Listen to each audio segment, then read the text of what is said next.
let me, on that note, bring in Major G G Dwivedi as well. Major Dwivedi, same question to you. So I want to begin by asking you, Sheikh Hasina vowing now to return to Bangladesh. She says she's told us that she's getting constant communication from Bangladesh as well, not just from her political party, but quietly from other people who wish her to be back. Do you see this happening, sir? Is this possible? Firstly, Devika, thanks for having me on your show, and always a pleasure to be on the panel along with Ambassador Vora. Well, first and foremost, Devika, I fought the war for Bangladesh, lost men, shed blood. So, therefore, what's happening in Bangladesh, the affairs of Bangladesh are very close to the heart. The point is, will she go back? Are the environment conducive? Will she get a fair deal? Let's take these issues one by one. Firstly, the way Sheikh Hasina was ousted itself has a big question mark, and there are a lot of illegalities that accompanies it. So I think the people of Bangladesh exactly know that it was a conspiracy ploy and that she had to go in exile. Secondly, Devika, right now, even today, there is about 20 to 30 million voters who have loyalty or allegiance to Awami League. And that makes 30 to 40% of the electorate of Bangladesh.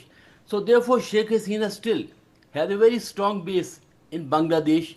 And what Ambassador Vora said, I second, that she needs to go back for the larger good of Bangladesh, not only for Awami League, but for the larger good of Bangladesh, larger good for the India-Bangladesh tie and also stability in South Asia.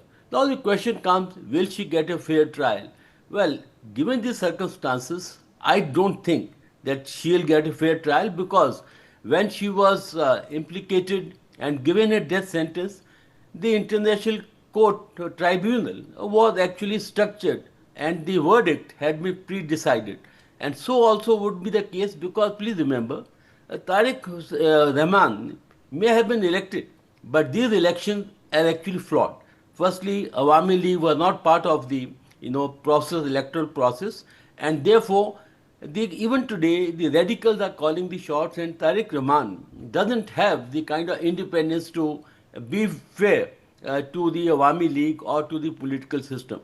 So I don't think that she has a chance to stand a fair trial, and her going back will actually be very risky at this stage.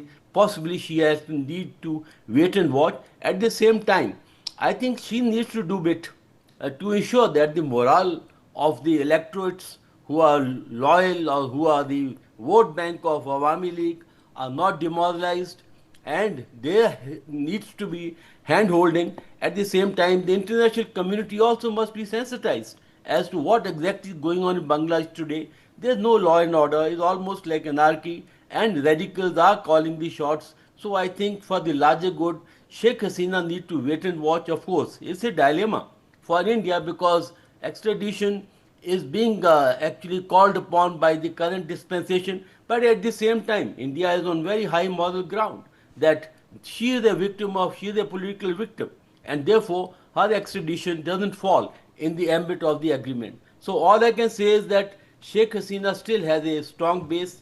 She has still 30 to 40% of the electorate with her.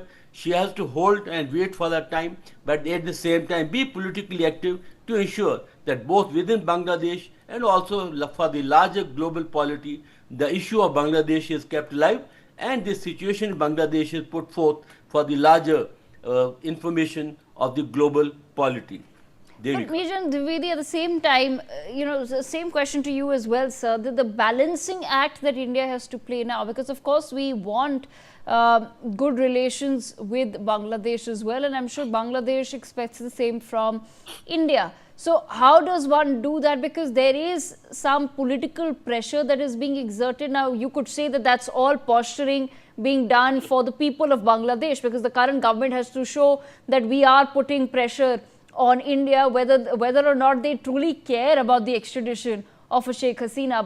But it is a sticking point at this point in time. How does India then strike that balance, sir? Well, Devika, diplomacy, and I have put on the diplomatic hat for about 3 years.